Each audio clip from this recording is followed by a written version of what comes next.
नमस्कार साथियों, स्वागत है आपका अपने YouTube चैनल भाषा निकेतन में। साथियों, हम बात करेंगे हिंदी भाषा एवं साहित्य का वस्तुनिष्ठ इतिहास, जो सरस्वती पांडे एवं गोविंद पांडे की पुस्तक है। उसमें हम अभी भक्तिकाल को पढ़ रहे हैं और भक्तिकाल में हमने जो निर्गुण भक्ति शाखा है उसको पढ़ लिया है और हम सगुण भक्ति शाखा में बात कर रहे हैं, राम भक्ति शाखा पे। तो चलिएगा वीडियो शुरू करेंगे। और वीडियो शुरू करने से पहले चाहेंगे आप हमारे चैनल पर नए हैं तो हमारे चैनल को सब्सक्राइब करें, और आप हमारी वीडियो को अगर पसंद करते हैं तो उसे लाइक और शेयर भी करें। तो साथियों, हम देखिएगा यहाँ डॉक्टर उदयभान सिंह के अनुसार जो गोस्वामी तुलसीदास जी की रचना है उनका कालक्रम पढ़ चुके थे पिछले वीडियो में, तो कुछ बिंदु रह गए हैं, उसमें हम चर्चा कर लेते हैं। तो चलिएगा देखते हैं हमारा अगला बिंदु क्या है यहाँ। तो तुलसी की 5 लघु कृतियाँ हैं: बैराग संदीपनी, रामलला नहुछु, जानकी मंगल और पार्वती मंगल। बरवे रामायण को पंचरत्न कहा जाता है। देखिए, पंचरत्न और तुलसीदास जी की पुस्तकों में अगर पूछा जाता है कि तुलसीदास जी की जो पुस्तक हैं उनमें पंचरत्न कौन कौन सी पुस्तकों को सम्मिलित किया गया है, तो बैराग्य संदीपनी, रामलला नहुछु, जानकी मंगल, पार्वती, बरवे रामायण। ठीक है साथियों, तो ऐसे आप याद करेंगे, है ना। और याद करने के लिए सबसे अच्छा ट्रिक ये है कि आप उस चीज़ को लिख लें कि तुलसी की 5 पुस्तक जो पंचरत्न से नाम से जानी जाती हैं, और ज़्यादातर आप प्रत्येक शब्द का पहला पहला वर्ण जोड़ लीजिए। जैसे बैराग्य संदीपनी में बै, रामलला शिव में रा, बैरा, है ना, बैरा जा, बैराजा, मंग, पा और ब। ठीक है, तो बरवे या बर। तो इस तरीके से आप अपने अनुसार किसी भी चीज़ को आप युक्ति संगत बना के उसको याद कर सकते हैं। चलिएगा, अगला बिंदु है, कृष्ण दत्त मिश्र ने अपनी पुस्तक गौतम चंद्रिका में तुलसीदास जी की रचनाओं के अष्टांग योग का उल्लेख किया है। ये 8 अंग निम्न हैं, इनको हम देखते हैं। देखिए, राम गीतावली अष्टंगों में आता है, पदावली आता है, कृष्ण गीतावली आता है, बरवे आता है, दोहावली, सुगुन माला, कवितावली और सोहिलो मंगल। तो इस तरीके से आपकी ये 8 अष्टांग योग जिनको हम कहते हैं, ये आपके 8 हैं। इनको आप लिख सकते हैं, नोट कर सकते हैं कि कौन कौन से अष्टांग योगों में कृष्ण मिश्र ने गौतम चंद्रिका में तुलसीदास जी की रचनाओं का वर्णन किया है। तो इसमें आप इनको याद करेंगे: राम गीतावली, पदावली, कृष्ण गीतावली, बरवे, दोहावली, सुगुनमाला, कवितावली और सोहिलो मंगल। ठीक, इस तरीके से आप याद कर लें। अगला बिंदु देखते हैं कि तुलसीदास की प्रथम रचना बैराग्य संदीपनी है। ठीक है, और याद रखना है कि ये भी पूछा जाता है कि कभी कभी कि तुलसीदास जी की प्रथम रचना कौन सी है, बैराग्य संदीपनी, तथा अंतिम रचना कौन सी है, कवितावली। ये याद रखना है, को माना जाता है। और कवितावली के परिशिष्ट में हनुमान वाहक भी संलग्न है। कवितावली में हनुमान वाहक भी संलग्न है, किंतु अधिकांश विद्वान रामलला नहुछु को प्रथम कृति मानते हैं। तो कुछ मानते हैं, लेकिन हम अगर बात करें कि बैराग्य संदीपनी आपकी अगर कहें तो पूर्ण रूप से आपका पहला उसको कृति माना जाता है। ज़्यादातर विद्वानों का मत यही है। चलिएगा देखते हैं अगला हम। गोस्वामी तुलसीदास की जो रचनाओं का संक्षिप्त परिचय इस प्रकार है, देखिएगा। बैराग्य संदीपनी एक मुक्तक काव्य है और ब्रजभाषा इसकी याद रखना है आपको, ब्रजभाषा है। ज़्यादातर कहें तो तुलसीदास जी ने अवधी भाषा का प्रयोग किया, ब्रजभाषा, दोनों भाषाओं का प्रयोग किया, लेकिन अवधी भाषा में ज़्यादातर जो इनकी जो रचनाएं हैं वो हैं। तो ब्रजभाषा की रचना है बैराग्य संदीपनी। दोहा सोठा इसमें छंद हैं। अब रामाज्ञा प्रश्न मुक्तक काव्य है और अवधी भाषा में लिखा गया है और दोहा छंद में है। और रामलला नहुछु की बात करेंगे तो प्रबंध काव्य है और ठेठ अवधि है और शोहर छंद इसमें दिए हैं। जानकी मंगल की बात करेंगे तो प्रबंध काव्य है, अवधी भाषा का है, सोहर और हंसगति है, और इसमें छंद 216 दिए हैं। रामचरितमानस प्रबंध काव्य है, अवधी भाषा का है, दोहा चौपाई हैं, 1074 दोहाएँ याद रखना है आपको। ठीक है, 1074 दोहाएँ, उसमें जो चौपाई हैं वो तो हैं ही, मतलब एक में 7-8 लगभग आती हैं। तो इसमें जो आपका मुख्य रस है भक्ति रस है। और कांड कितने हैं रामचरितमानस में? 7 कांड हैं। पार्वती मंगल की बात करेंगे तो प्रबंध काव्य है और अवधी भाषा में है। मंगल और हरिगीतिका ये आपके प्रमुख छंद हैं। 164 छंद हैं टोटल। अगला कृष्ण गीतावली की बात करेंगे तो गीत काव्य है इनका जो काव्य रूप, और ब्रज भाषा का है, और 61 छंद हैं इसमें। ठीक है, चलिएगा अगले हम देखते हैं। देखिए गीतावली की बात करेंगे तो गीत काव्य है, ब्रज भाषा का है, और वात्सल्य और भक्तिरस प्रधान है, और 7 कांड हैं आपके गीतावली में। विनय पत्रिका की बात करेंगे तो गीत काव्य है, ब्रज भाषा का है, और 279 इसमें छंद हैं, और भक्ति रस है इसका प्रमुख रस। दोहावली आपकी अगली रचना है, और मुक्तक काव्य है, ब्रजभाषा का है, और दोहा सुरठा इसके छंद प्रधान है, और 573 इसमें छंद हैं। अगर हम बात करते हैं बरवै रामायण की तो मुक्तक काव्य है और अवधी भाषा का है, बरवै छंद हैं प्रमुखतः इसमें, और 69 छंद हैं, 7 कांड हैं आपके बरवै रामायण में। अगला है कवितावली, मुक्तक काव्य है, ब्रजभाषा का है, कवित और 56 इसमें छंद हैं, और 7 कांडों का ये भी है। तो ज़्यादातर हम कहें तो कांडों की अगर बात करेंगे तो सभी में लगभग 7 कांड ही हैं जो आपके तुलसीदास जी द्वारा रचित पुस्तकें हैं। तो चलिएगा अगला हम बिंदु देखते हैं कि रामचरितमानस की रचना संवत 1631 में चैत्र शुक्ल रामनवमी मंगलवार को हुआ। देखिए इनकी रचना जो है 1631 में चैत्र शुक्ल रामनवमी मंगलवार को हुआ। इसकी रचना में कुल 2 वर्ष 7 महीना 26 दिन लगे। रामाज्ञा प्रश्न एक ज्योतिष ग्रंथ है, आपसे पूछा जा सकता है रामाज्ञा प्रश्न कैसा ग्रंथ है, तो ज्योतिष ग्रंथ है। कृष्ण गीतावली में गोस्वामी जी ने कृष्ण से संबंधित पदों की रचना की तथा पार्वती मंगल में पार्वती और शिव के विवाह का वर्णन किया है। ठीक है, अब बात करेंगे रामचरितमानस और कवितावली में गोस्वामी जी ने कलिकाल का वर्णन किया है। देखिए कलिकाल का वर्णन किन किन ग्रंथों में किया है, ऐसा अगर पूछा जाता है तो आपको याद रखना है रामचरितमानस और गीतावली इन 2 ग्रंथों में किया है। अगला कवितावली में, कवितावली है गीतावली नहीं, तो कवितावली में बनारस काशी के तत्कालीन समय में फैले महामारी का वर्णन उत्तरकांड में। देखिए कवितावली में बनारस काशी के तत्कालीन समय में जो महामारी फैली थी उसमें उत्तरकांड में किया है। ठीक है, उसके उत्तरकांड में तुलसीदास ने अपने बाहु रोग से मुक्ति के लिए हनुमान बाहक रचना की थी। ठीक है, और आचार्य रामचंद्र शुक्ल ने रामचरितमानस को लोक मंगल की साधना अवस्था कहा है। ठीक है, मतलब लोक मंगल की साधना अवस्था का काव्य आचार्य शुक्ल ने रामचरितमानस को माना है, याद रखिएगा। ऐसे कथन पूछे जा सकते हैं। और साथियों कथन की बात आती है तो आचार्य रामचंद्र शुक्ल के जितने भी कथन हैं उन सब के लिए मैं वीडियो बना रहा हूं, और उसमें हम 2 वीडियो आपकी बना चुके हैं।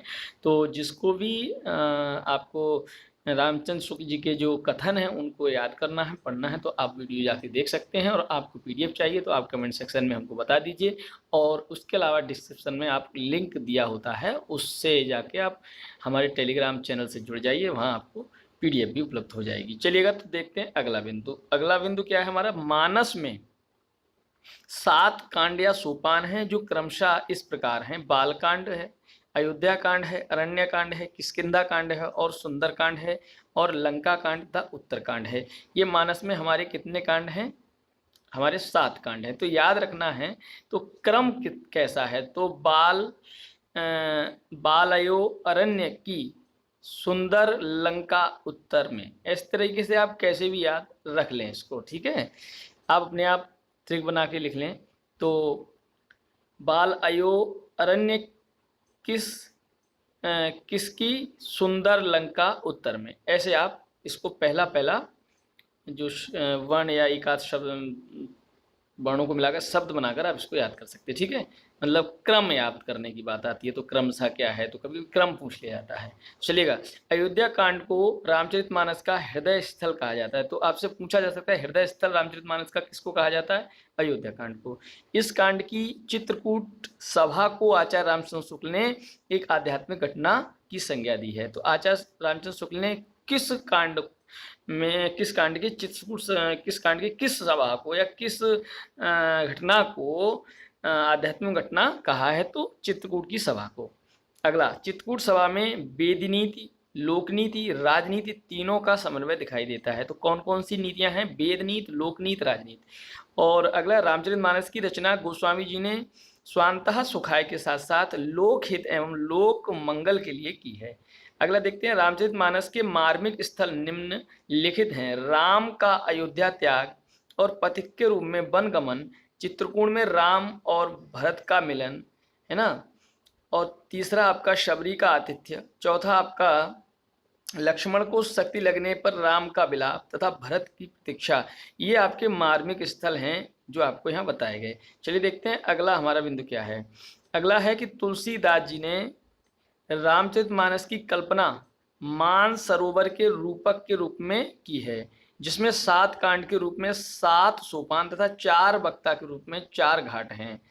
सप्त सोपान मानस के 4 घाटों का संक्षिप्त विवरण निम्न है। सप्त सोपान मानस के 4 घाटों का संक्षिप्त विवरण निम्न है। पहला देखिए, इसमें यहाँ पे 4 जो घाट हैं, तो रामयश जल से परिपूर्ण रामचरितमानस में देखिए, इधर काक भूषण गरुण संवाद में आपका उपासना घाट पनघट है। तुलसी संत संवाद में आपका प्रपत्ति घाट गाय घाट है। शिव पार्वती संवाद में आपका ज्ञान घाट राजघाट है। प्रथम वक्ता श्रोता, ठीक है, ज्ञान घाट, प्रथम वक्ता, राजघाट, श्रोता।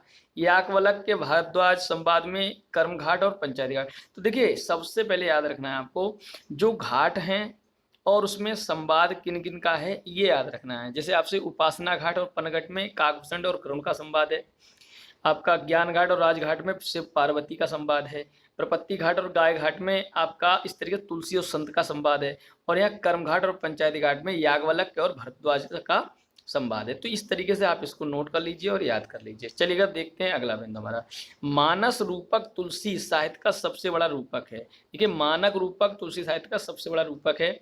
अब हम बात करते हैं कि अलंकार योजना के संबंध में तुलसी को प्राप्त उपाधियां क्या हैं। देखिए, अलंकार के मामले में लाला भगवान दीन और बच्चन सिंह रूपकों का बादशाह कहते हैं। रूपक सबसे प्रधान इनका माना जाता है रूपक अलंकार। आचार्य रामचंद्र शुक्ल ने अनुप्रास का बादशाह कहा है और डॉक्टर उभय भानु सिंह ने उत्प्रेक्षाओं का बादशाह कहा। वैसे तो कहें तो साथियों, अधिकतर जितने भी अलंकार हैं आप रामचरितमानस में पा सकते हैं, ठीक है। जितने भी अलंकार हैं, छंद हैं, ज़्यादातर रामचरितमानस में मिल ही जाते हैं। देखिए, आचार्य हजारी प्रसाद द्विवेदी ने लिखा है कि तुलसी का संपूर्ण काव्य समन्वय की विराट चेष्टा है। यह कथन याद रखना है किसका है, तो संपूर्ण काव्य, तुलसी का संपूर्ण काव्य समन्वय की विराट चेष्टा है, हजारी प्रसाद द्विवेदी जी कहते हैं, ठीक है। और ये पूछा जाता है साथियों, देखिए, रूपक का बादशाह लाला भगवान दीन कहते हैं और अनुप्रास का बादशाह आचार्य शुक्ल कहते हैं और उत्प्रेक्षाओं का बादशाह उदय भान सिंह कहते हैं। चलिएगा अगला बिंदु देखते हैं। इधर रामचरितमानस पर सर्वाधिक प्रभाव अध्यात्म रामायण का पड़ा है और तुलसी ने सर्वप्रथम मानस को रसखान को सुनाया था। अब आपसे पूछा जा सकता है सबसे पहले श्री रामचरितमानस अपना ग्रंथ जो है तुलसीदास जी ने किसे सुनाया, तो रसखान जी को। रामचरितमानस की प्रथम टीका अयोध्या के बाबा रामचरण दास ने लिखी है। देखिए, प्रथम टीका की बात अगर आएगी रामचरितमानस की किसने लिखी है, तो जो अयोध्या के बाबा थे रामचंद्र दास, उन्होंने लिखी है, ठीक है। चलिए देखते हैं रामचरितमानस के संदर्भ में रहीमदास ने क्या लिखा है। रहीमदास का कथन है, देखिएगा क्या है कि रामचरितमानस विमल संतन जीवन प्राण और हिंदुबान को वेद सम यवन ही प्रकट कुरान, ठीक है। इस तरीके से है। भिखारीदास जी लिखते हैं तुलसी के संबंध में कि तुलसी गंग द्वौ भय सुकविन के सरदार। ये भिखारीदास की पंक्ति हैं, याद रखना। इनके काव्यन में मिली भाषा विविध प्रकार। चलिए, अयोध्या सिंह जी क्या लिखते हैं, हरिऔध ने इनके संबंध में लिखा है कि कविता करके तुलसी न लसे और कविता पालसी तुलसी की कला, ठीक है। तो ये तीनों कथन बहुत ही इंपॉर्टेंट हैं, आप इनको लिख लें और याद कर लें, ठीक है। हाँ, देखिए, रामचरितमानस के रहीमदास क्या कह रहे हैं, रामचरितमानस विमल संतन जीवन प्राण। भिखारीदास क्या कह रहे हैं, तुलसी गंग दो भय सुकवन के सरदार। और अयोध्या सिंह जी कह रहे हैं कविता करके तुलसी न लसी कविता पालसी तुलसी की कला। चलिए हम आचार्य रामचंद्र शुक्ल जी का कथन है उसको पढ़ते हैं।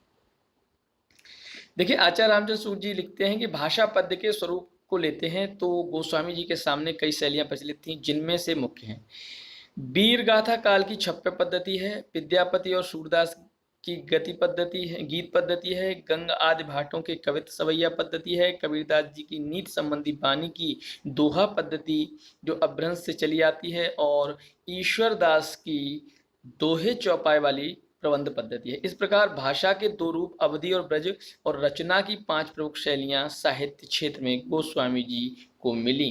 तो इस तरीके से हम कहें तो जहाँ पर आपके रामचरितमानस या कहें तो तुलसी के काव्य में ये सारी विशेषताएं पाई जाती हैं। तो देखिएगा, नाभादास गोस्वामी तुलसीदास जी के समकालीन राम भक्ति कवि हैं। इनका जन्म अनुमानतः 570 के आसपास हुआ है, ठीक है, सॉरी 1570 के आसपास हुआ है। और नाभादास ने हिंदी में भक्तमाल की परंपरा का सूत्रपात किया है।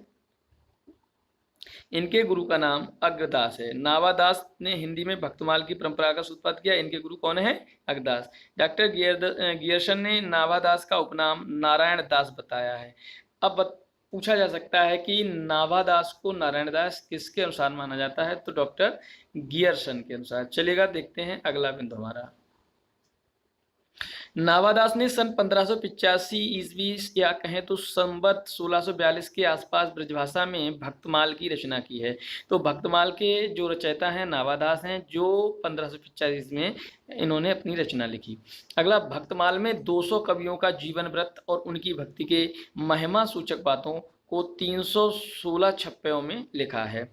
सन 1712 ईस्वी में प्रियादास ने भक्तमाल की टीका रसबोधिनी शीर्षक से ब्रजभाषा के कवित्व सवैया शैली में लिखी है, प्रियादास ने।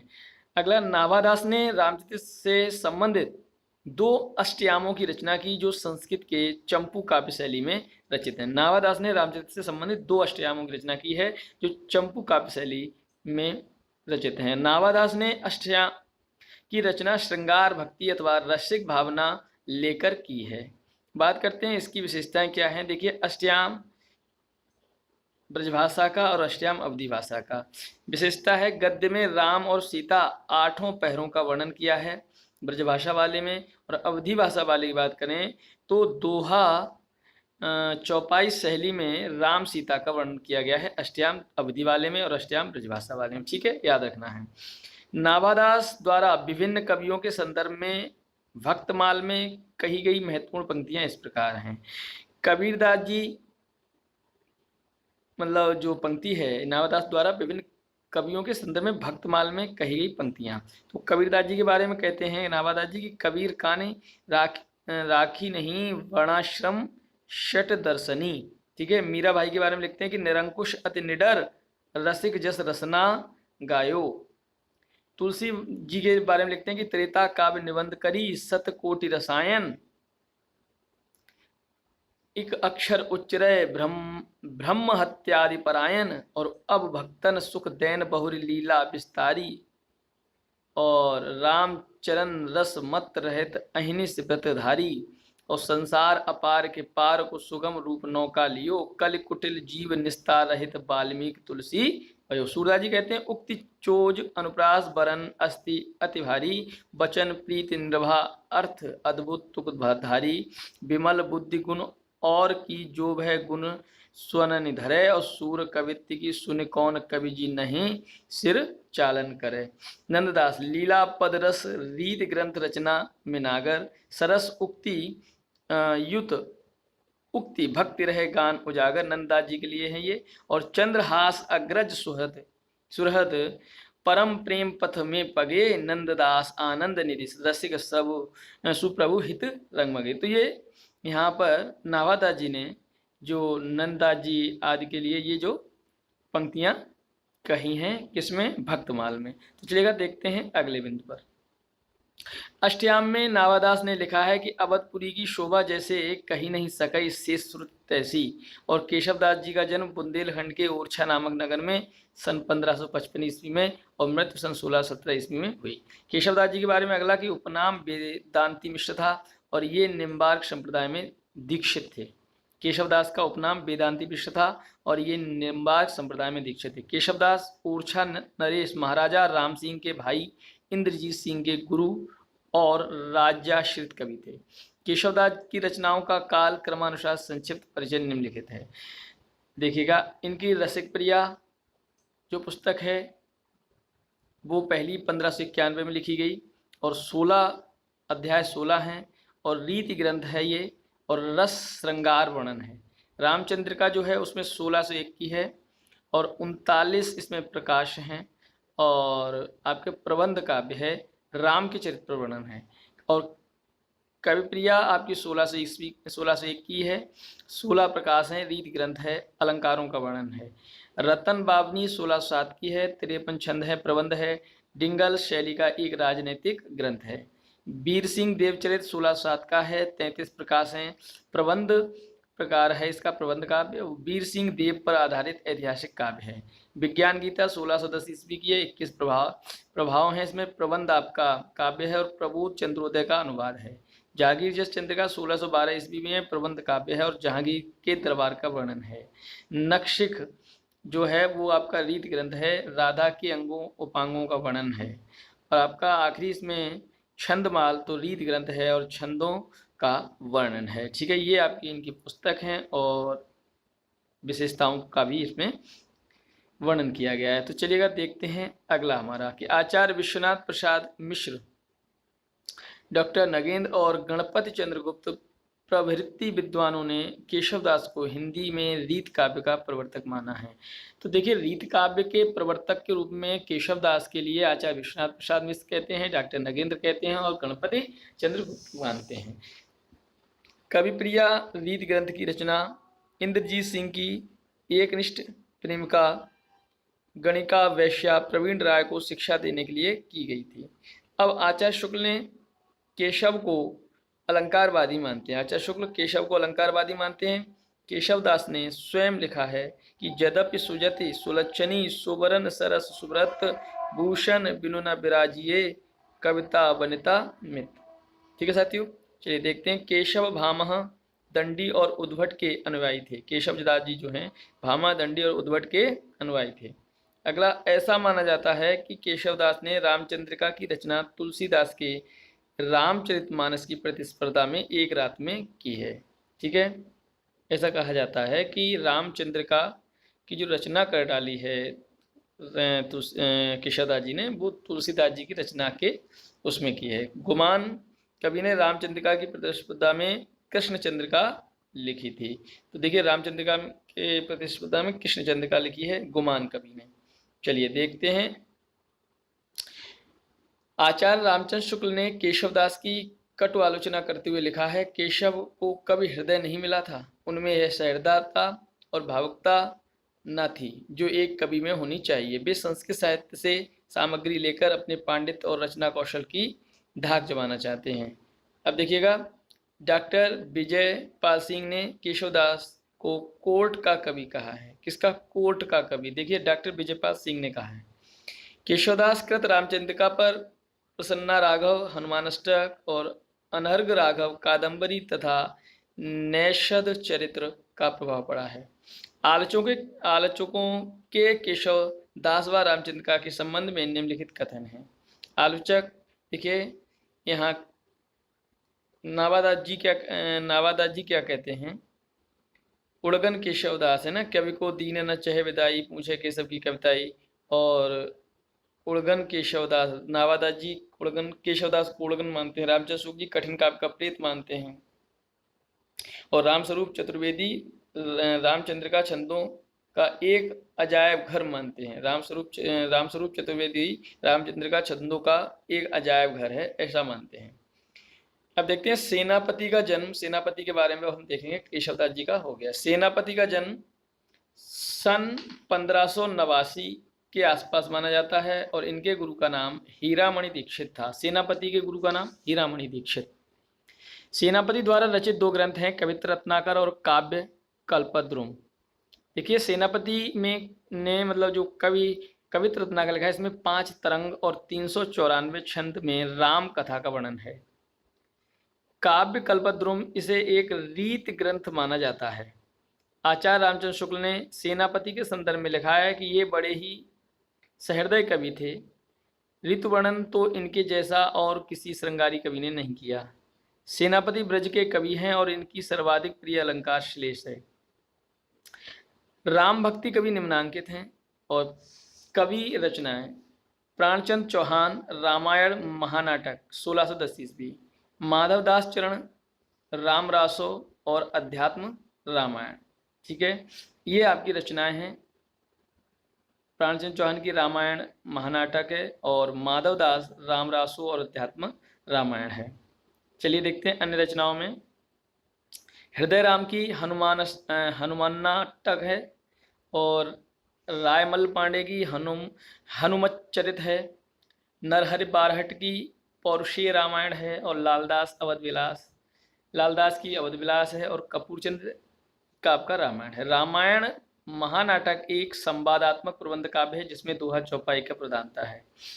हृदय रामकृत हनुमानाटक पर संस्कृत के हनुमानाटक का सर्वाधिक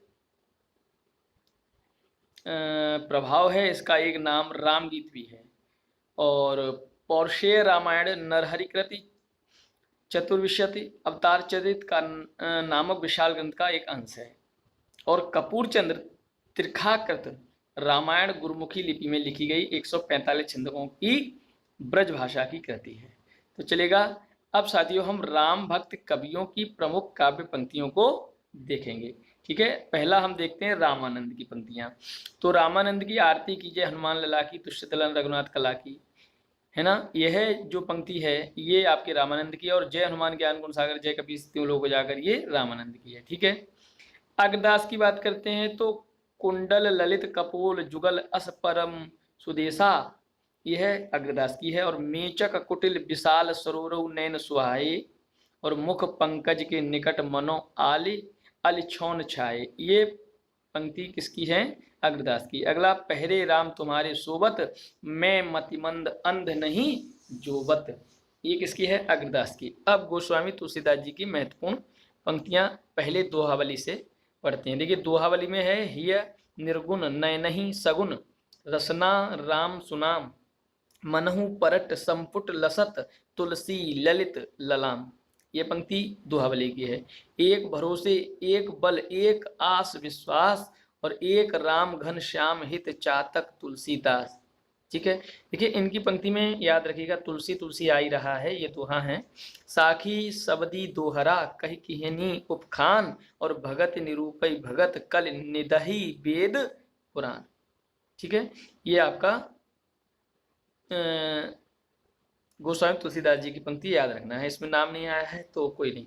का भाखा का संस्कृत प्रेम चाहिए साँच, और का जुआबे कामारी काले करे कमाच। ठीक है, अब ये दोहावली से पंक्तियां हैं जो महत्वपूर्ण हैं। अब कवितावली से, गोरख जगायो जोग भगति भगायो लोग, और नियम नियोगते सो केली ही छरो सो है ना। ये पंक्ति आपकी कवितावली से है। अगला देखते हैं, धूत कहो अवधूत कहो रजपूत कहो जुल्हा कहो कोऊ, और काहू की बेटी सो बेटा न ब्याव, काहू की जाति बिगाड़ो न सो। अब ये भी पंक्ति आपकी कवितावली से है। खेती ना किसान को भिखारी को न भीख भली, खेती ना किसान को भिखारी को न भीख भली किसकी है? तुलसीदास। मांगी के खैबो मसीत को सैबो, और लेवे को एक न देवे को दो। अब आगी बड़वागी ने ते बड़ी है आगी पेट की, आगी बड़वागी ते बड़ी है आग पेट की, ऐसा कौन कहते हैं? तुलसीदास जी। अवधेश के द्वारे सकारे गई सुत गोद के भूपत ले निकसे, ये कवितावली से है। पुरते निकसी रघुवीर वधु धर धीर दयमग में ढकद्वय, ये भी तुलसीदास जी। और बाल धी विशाल विकराल ज्वाल जाल मानो लंक लीलिवे को काल रसना पसारी है। झूठो है झूठी है झूठो सदा जुग संत कहंत जे अंतुल्लाह है, और मातु पिता जग जाए तजो बिदहू न लिखो कछु भाल भलाई। हाँ देखिएगा कितनी सुंदर पंक्ति है। अगला है, अंतर जामे होते बड़े बाहरे जामी है राम जे नाम लिए थे, ये पंक्ति तुलसीदास जी की है। और लालची ललात बिललात द्वार द्वार दीन बदन मलिन मन मिटे ना बिसुरना, ये पंक्ति तुलसीदास जी की है। और प्यासे हूं न पावे बारे भूखे न चनक चारे चाहत आहारन पहाड़ दार घूरना, और ये भी पंक्ति तुलसीदास जी, सभी तुलसीदास जी के कवितावली से हैं। आश्रम बरन कल विवश विकल भय निज निज मर्जाद मोटरी सी डार दी, ये पंक्ति भी कवितावली से। अब विनय पत्रिका से देखते हैं। देखिए विनय पत्रिका से है, अवलो नसानी अव न नसयो राम कृपा भव निशा सिरानी जागे फिर न डसयो, अब है ऐसो को उदार जग माही, बिनु सेवा जो द्रवय दीन पर राम सरिस को नाही। और कबहू को अब अम्ब अवसर पाई, मरियो सुधि धैवो कछु करुण कथा चलाई। कबहू को हो यही रहने रहांगो, परुष वचन अति दुसह श्रवण, सुन तेहि पावक न तहोंगो। केशव कही न जाई का कहिए, शून्य भीत पर चित्र रंग नहीं, तनु बिनु लिखा चितेरे। ये भी विनय पत्रिका से हैं। और जाके प्रिय न राम वैदेही, तजेह ताहि कोटि बैरी सम, यद्यपि परम सनेही। अगला देखते हैं, माधव मो समान जग माही, और सब विधहीन मलिन दीन, अति लीन विषय को नाही। अब देखते हैं, श्री रामचंद्र कृपाल भजवन, मन हरण भव भय धारणम, है ना। ये पंक्ति भी विनय पत्रिका से है। और सुन सीतापति शील स्वभाव, विनय पत्रिका से है। अब देखिएगा, रामचरितमानस से यहाँ पे हम देखते हैं, वर्णानाम अर्थ संघानाम रसानाम छंद सामपे, मंगलानाम चा कर्तारो वंदे वाणी विनायको। ये पंक्ति भी रामचरितमानस से। और नाना पुराण निगमागम सम्मतम यदम रामायणे निगदितम क्वचिद नियतोऽपि, और स्वानंतः सुखाय तुलसी रघुनाथ गाथा भाषा, निबंध मति मंजुल मातनोति। ठीक है, ये पंक्ति रामचरितमानस से है। और बंदव गुरुपद पदम परागा, सूरज सुबह सरस अनुरागा, रामचरितमानस की है। और शीस राम में सब जग जानी, करो प्रणाम जोर जग पानी। अगली पंक्ति, निज कवित्व कही लाग न नीका, सरस होठ अथवा अति फीका। अगली पंक्ति है, कवित विवेक एक नहीं मोरे, सत्य कहूं लिखी कागद कोरे। चलिए देखते हैं, गिरा अरथ जल बीच सम, कहियत भिन्न न भिन्न, मैं पुण्य निज गुरु सन, सुनो कथा सो सुकर खेत, कीरति भनिति भूति भली सोई, सुरसरि सम सब कह हित हुई। अगली पंक्ति है कि अगुण सगुण दुई ब्रह्म स्वरूपा, अकथ अगाध अनादि अनुपा, पुरैन सघन चारु चौपाई, जुगति मंजुमन सीप सुआई, छंद सोटा सुंदर दोहा, सोई बहुरंग कमल कुल सोहा। अगला है, कामही नारी प्यारी, जिम लोभई प्रिय जिम दाम। ये पंक्ति तुलसीदास जी की है, रामचरितमानस से। कत विद सृज नारी जगमाही, पराधीन सपने सुख नाही, जेहि के जेहि पर सत्य सनेहु, सो तिन मिलई न कछु संदेहु। ये भी आपकी किसकी है, रामचरितमानस की। और भगतई ज्ञान ही नहीं कछु भेदा, उभय हरई भव संभव खेदा।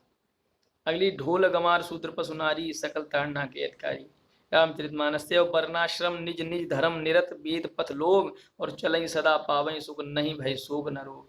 और विदेहु न नार हृदय गति जानी, मैं सुकुमार नाथ वन जोगु, तुम्हें उचित तब सो कहें भोगु। श्रुति सम्मत हरि भगत पथ संयुत बिरत विवेक। ये पंक्ति भी रामचरितमानस से है। और बादई शूद्र द्विजन सन, हम तुम ते कछु घाट, और जाने ब्रह्म सु विप्रवर, आंख दिखावई डांट। चलिए अगली देखते हैं, जेना मित्र दुख होई दुखारी, तिन्हि बिलोकत पातक भारी। अगली, सब नर करहि परस्पर प्रीति, चलहि स्वधर्म निरति श्रुति रीति, ईश्वर अस जीव अविनाशी, चेतन अमल सहज सुख राशि। केशवदास जी की देखेंगे पंक्तियां, भाषा बोले न जाने जिनके कुल के दास, और भाषा कवि वो मंद मत ही कुल के सवदास। केशव केसन अस करी, बैरु जस न कराहें, और चंद्र बदन मृग लोचनी, बाबा कह कह जाहें। ठीक है साथियों, अब ये भी पंक्तियां किसकी हैं, केशवदास जी की हैं। यद्यपि सुजात सुलक्षणी, सुवरन सरस सुव्रत, भूषण विनु न विराजी, कविता वनिता। ये भूषण आने से, ये भूषण की नहीं हो जाती कवि भूषण की, ये भूषण आने से जो लिखे हैं केशवदास जी भूषण के बारे में, वो है इसमें। ठीक है, देखे मुख भावे अनदेखे ही कमल चंद, और ताते मुख मुखे सखी कमलो न चंदरी। और केशव केशवराय मनो कमलासन के सिर ऊपर सोहें, बासर की संपत्ति उलूक जो न चितवत, और माँ तू कहाँ नृप तात गए सुर लोकई क्यों सुत सुख किए। अब राम को काम कहाँ रिप जीतहि, कौन कवै रिप जीत्यो कहाँ। और अरुण गात अति प्रात, पद्मिनी प्राणनाथ भय, मानो केशवदास कोकनंद कोक प्रेममय। अब सेनापति जी की हम पंक्तियां पढ़ते हैं, चलिए देखिए। सेनापति जी की हैं। दूर जदुराई सेनापति सुखदाई देखो, आई ऋतु पाउस न पाई प्रेम पतियां। सेनापति नए नए जलद सावन के, चारु दिशान घुमरत भरे तोय के। वृष को तरन तेज सहसो करन तप, ज्वालन के जाल विकराल बरसत हैं। और सेनापति सोई सीता, पति के प्रसाद जाकी सब कवि कानत सुनत कविताई है। ये सभी पंक्तियां सेनापति जी की हैं। ठीक है साथियों, याद रखेंगे। और सब में ज्यादातर सेनापति एक एक बार आपका है ही। साथियों हम इसमें विविध में पढ़ लेते हैं, और विविध के बाद हमारा अगले वीडियो में सगुण धारा कृष्ण भक्ति शाखा शुरू होगी। राम भक्ति आज समाप्त हो जाएगा। चलिएगा, रविन्द्रनाथ टैगोर ने लिखा है, वाल्मीकि ने सर्वप्रथम नर काव्य का प्रवर्तन किया है। वाल्मीकि ने नर काव्य का प्रवर्तन किया है, ये रविन्द्रनाथ टैगोर लिखते हैं। मीराबाई के एक पत्र के जवाब में गोस्वामी तुलसीदास ने निम्नांकित पद कही थी, जो विनय पत्रिका में संकलित है। जाके प्रिय न राम वैदेही, तजई ताहि कोटि बैरीसम, जत्तवि परम स्नेही। कितनी सुंदर पंक्ति भेजी थी लिखे। तो अंग्रेजी भाषा वैज्ञानिक बिम्स ने तुलसी की भाषा में पुरानी बैसवाड़ी कहा है। तो पुरानी बैसवाड़ी, बिम्स ने तुलसी की भाषा कहा है पुरानी बैसवाड़ी। ठीक है साथियों। तो साथियों ये हमारा राम भक्ति शाखा थी, भक्ति काल से और सगुण भक्ति से। तो साथियों हम सगुण धारा के कृष्ण भक्ति शाखा की कल से चर्चा करेंगे अगले वीडियो पे। तो साथियों एक बात और बता दें आपको, हमारा पीजीटी और टीजीटी का जो ये हमारा सीरीज चल रही है, एक तो सरस्वती पांडे जी की पुस्तक और डॉक्टर पूर्णचंद टंडन जी से जो वस्तुनिष्ठ हिंदी उनका जो भी प्रश्न है उनको, उनके अलावा हमारा टेस्ट सीरीज हम शुरू किए हैं, उसके 2 वीडियो बना दिए हैं। और लगभग हम ज़्यादा से ज़्यादा 1000 और 2000 तक क्वेश्चन उसमें ले जाएंगे। तो 2 वीडियो बनाए हैं, उसमें आप अपने खुद का आकलन, पढ़ाई का आकलन कर सकते हैं। उसके अलावा हम परसों से संस्कृत साहित्य को पहले शुरू करेंगे। संस्कृत साहित्य को हम पढ़ाना परसों से शुरू करेंगे। संस्कृत साहित्य में जो भी आपके कवि हैं, रचनाकार हैं, उनको हम कल परसों से शुरू करने जा रहे हैं। तो साथियों सहयोग करते रहिएगा। तो अगर वीडियो पसंद आई है तो लाइक करें और शेयर करें, और चैनल पर नए हैं तो सब्सक्राइब करें, ताकि आपको नोटिफिकेशन आने वाली वीडियो का मिलता रहे। तो फिर मिलेंगे अगली वीडियो के साथ, तब तक के लिए नमस्कार, धन्यवाद।